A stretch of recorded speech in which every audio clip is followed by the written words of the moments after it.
Сәлем достар, сіздермен мен Елжан. Сіздер менің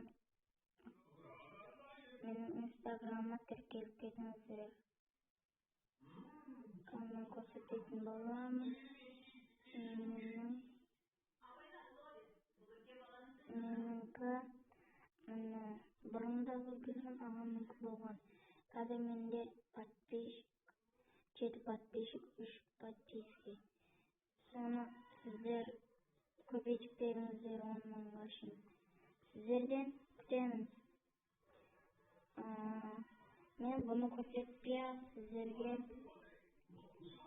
дүканы қалай ашу керек екенін сұрайын дегенмін. Дүканы қалай ашады, мен соны білмеймін.